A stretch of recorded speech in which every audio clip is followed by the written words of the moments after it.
So it's been, over half a year since the launch of the Epic Game Store, and yet it still continues to be one of the most discussed topics amongst games industry pundits. That's because, of course, when it was first announced, many thought that it would be a force for good, that it would be a true rival to Steam and allow for healthy competition to flourish. But what happened instead was that consumers began suffering as a result of Epic's aggressive push towards these exclusivity deals on their storefront. We have heard plenty of stories by now. A lot of major franchises were just snatched up by Epic. They threw their money around and Steam users will have to wait 6 months to a year before they can get their hands on the game on their preferred storefront. And a lot of these games were originally intended to be released on Steam before Epic approached them, which led to a 180 pivot at the last minute that resulted in a lot of people getting pissed off. This goes doubly true for crowdfunded games, which promised Steam releases to loyal backers who supported these projects from the beginning, who literally kickstarted them, made them possible before the rug was pulled from under them at the last minute. And yeah, that led to a lot of people feeling like these developers just treat backers like loans. They don't care about them anymore after their use has expired. Now, this whole topic would be less contentious if the Epic launcher itself was more feature complete, if it actually matched toe-to-toe with Steam in terms of what it offers. But as it currently stands, there is no denying that the Epic Game Store right now is the objectively inferior platform. It just can't do as much as Steam can right now in terms of features and conveniences. Not to mention that some people just like keeping all of their games under one roof. People like to have the choice of purchasing all of their games on Steam. Consumers want choice, plain and simple. What they want is incentives that will make them choose one product over another rather than being forced into using something because of some behind-the-scenes business deal. Now, as if all of that wasn't contentious enough, there's been some discussion around another angle in regards to why Epic exclusivity negatively impacts consumers that's been relayed.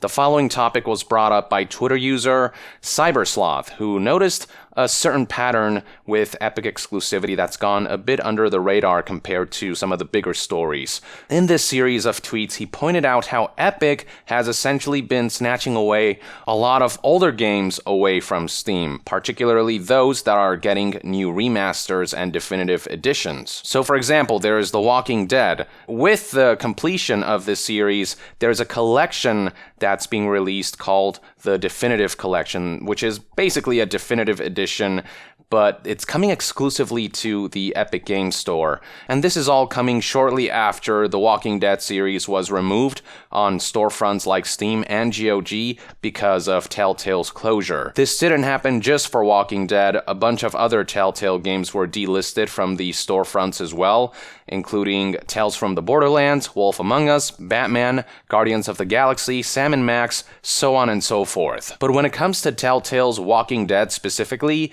the series is being resurrected essentially via this definitive edition, and it's being sold on the Epic Games storefront exclusively.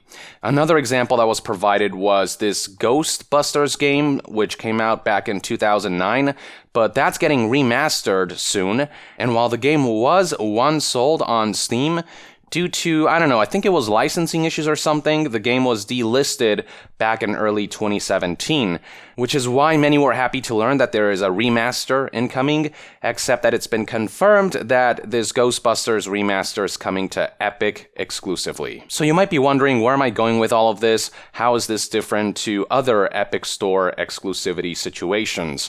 Well, as Cybersloth pointed out, at a glance, this doesn't really seem like a big deal because these are older titles we're talking about, but then you start considering people who have already bought these games, who enjoy them, and who'd be interested in a remastered version of these titles. That's when things start to get murky. Cybersloth highlighted how there have been past occurrences in which people who've bought the original game and all of its additional content got free updates to remastered or definitive editions of these titles. With Skyrim, for example, you may recall that people who bought the original game and all of its DLCs got to upgrade to the special edition for nothing, for absolutely free, and the special edition came with enhanced graphics for PC players. The game was kind of repurposed, essentially, using a more modern version of the creation engine. Another example of such an occurrence was BioShock, which you may recall received HD remasters, and users on Steam who had already purchased BioShock 1 and 2 could get these HD remasters for no additional cost, for absolutely free. And then there were other instances like Dark Souls Remastered, in which users wouldn't get the remaster for free, but people who already owned Dark Souls would get heavily discounted prices. So the Dark Souls Remaster at launch was $40, but for people who already owned the game, they got 50% off. They got to pay $20 only and get an enhanced edition of a title they already owned. So yeah, this is one of those great perks that Steam offered. But now, because of Epic's exclusivity deals, this is a perk that's now being threatened. It's something that people might not be able to take advantage of. With Walking Dead, for example, plenty of people bought the entire series on Steam before it was delisted. And now we've got this definitive edition coming out on September 10th. And aside from this being a compilation of all the games in one package, this definitive edition also comes with a new visual mode called Graphic Black that pays homage to the monochromatic comic roots of the series. Now, traditionally, people who already own the game would probably be freely upgraded to this definitive edition and they'd be able to partake in this new Graphic Black visual scheme, but because this definitive edition is Epic exclusive, it doesn't look like Steam users who bought the entire series on Steam before it was delisted will be able to take advantage of these benefits. Same thing goes for the Ghostbusters remaster that's coming out soon. Had the game released on all platforms, maybe Steam users who already have the game in their library would be able to freely upgrade to this remastered version of the title, or at the very least have the remastered version be heavily discounted like how they did it with Dark Souls Remastered.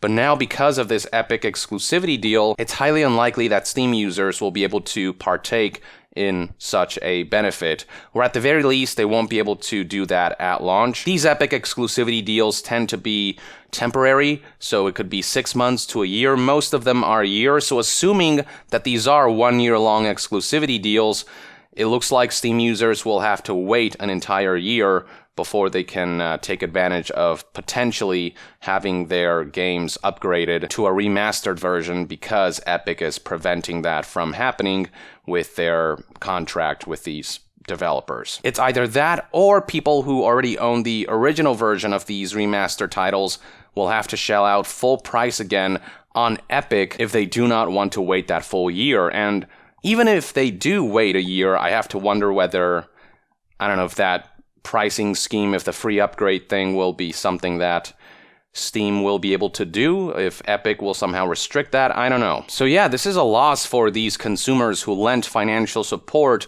for these games early on when they were released way back when, who supported these developers early. They're the ones who should be getting priority in terms of getting them upgraded to a remastered version of the title.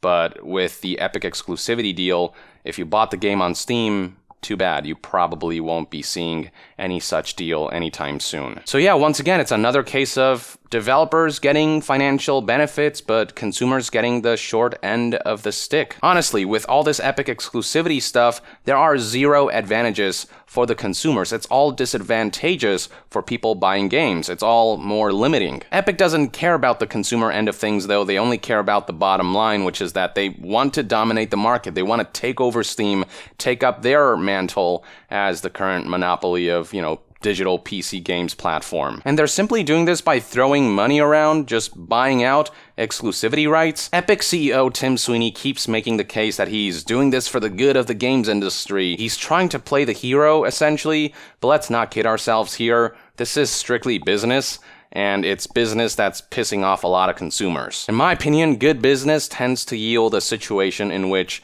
publishers, developers, and consumers alike get to win. A win-win-win situation is what I consider to be a good balance. It's what I consider to be good business practice. If a balance can be struck in which all parties feel happy and all parties feel like they're being treated fairly, that's the ideal situation. But Epic thinks that the cost that their endeavors, their business tactics are bringing to consumers from both a convenience and financial standpoint is ultimately worth whatever their endeavor might be. Tim says it's about standardizing that 12%, but me personally, I don't think that's, 100% what this is all about.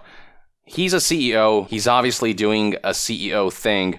He's trying to exert Epic's influence further into the games industry and trying to blot out everything else. And along the way, he's disregarding consumers, and nothing pisses off gamers quite like companies who disregard consumers, especially in this day and age when people are becoming more acclimated and privy to shady business tactics. Cybersloth here took some of what Jim Sterling said in his videos and made the conclusion that Epic is akin to Uber in that they're just throwing money around now to push competition out of the market so they can reap benefits in the long term. He expressed his belief that Epic is essentially establishing themselves as a monopoly, with consumers losing out on their end. Honestly, hard to disagree there. With all the money they made from Fortnite, yeah, this kind of aggressive business strategy is something that Epic uniquely is in a position to pursue. And along the way, again, Epic clearly didn't care to consider the consumer end of things.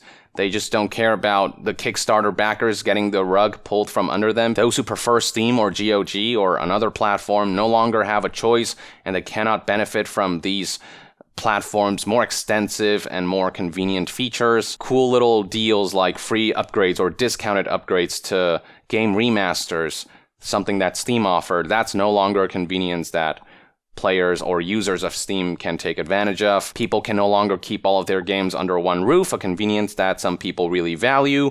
Epic is stripping away all of that. I'll say this again, Epic's strategy isn't let's give users the best features and advantages possible. It's all about let's add roadblocks in their path and let's just lead them to our store forcibly. And yeah, that kind of strategy doesn't tend to garner goodwill.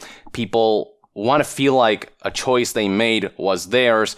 The second they feel like an external influence or factor pivoted that choice towards a certain direction, they won't see it as them making that choice. And there's nothing people in general dislike more than feeling like they have no choice, like they don't have freedom to pick something they want. And Epic probably knows this. They probably know that given the current state of the Epic launcher and its bare-bones Spartan feature set, most people wouldn't willingly choose Epic over Steam. They probably know this, which is why they're just strong-arming consumers into that direction, into the Epic Games Store. So they're focusing all their money and resources on exclusivity rather than bolstering their store and offering just the best storefront possible, the best experience possible. And yeah, if you ask me, this isn't healthy competition. It's not about producing better products and one-upping each other. Epic is offering nothing new. That's my biggest problem with all of this. They're not investing in new first-party games that will attract people to the Epic Games Store.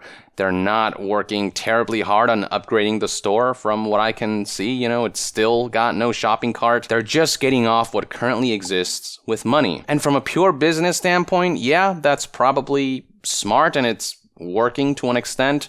But I'm wondering if all this ill will that's being garnered will come back to bite them in the ass down the line. I'm wondering how long they can ultimately keep this up, because gamers have a pretty long memory. Or as Walking Dead would put it, everyone will remember that. These are one man's thoughts and opinions on the situation. I'd love to hear what your take is on this new angle in regards to why Epic Games Store is bad for consumers in the comments below. With that, I would like to end this news update and discussion video. Thank you for tuning in. To be further updated on all things gaming news, reviews, and discussions, stay tuned right here on Young Yeah. I'll see you guys next time. Young out.